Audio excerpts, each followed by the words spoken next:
sama-sama sa larong kinalakihan, ikinaliligaya for the love of the game. Tara na mag-basketball na. Tuwing weekend kami nagpapawes at nakikisama sa nabuong tropa, na para mga bata walang inisip kundi mag-enjoy sa laro ng bola basta pinayagan ng mga asawa. Kaya ano pang hinihintay nyo? Kung ikay 40 ikaw ay sumama. Kaya kabigan tayo magpakaligaya dahil dito sa Vintage siguradong welcome ka. Halina at sumama sa Vintage Barkada, turingan pamilya, hatid na misaya at pag-asa. Vintage, tara, tara na.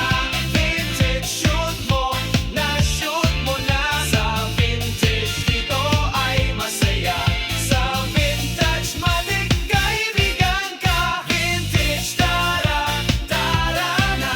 Vintage, shoot mo na sa Vintage, dito ay masaya. Sa Vintage, matik kaibigan ka. Sa Vintage, nagkakaisa. Sa Vintage, matik kaibigan ka. Sa Vintage, samahan solid talaga. Sa Vintage ay panalo ka. Tropa namin, mga agresibo sa pag-atake. Pagdating ang laban, kung laban kala mo mga walang rayuma, pero pag uwi sa bahay, mga nagumaliga. Manalo, matalo, kahit magkasakitan, pero sa bandang huli kami pa rin magkakaibigan at magkakatropa at mga nagiinuman. Respeto, suportahan yan namin tropa, disiplina sa sarili at kalusugan amin iniingatan. Nagdadamayan, nagmamalasakitan.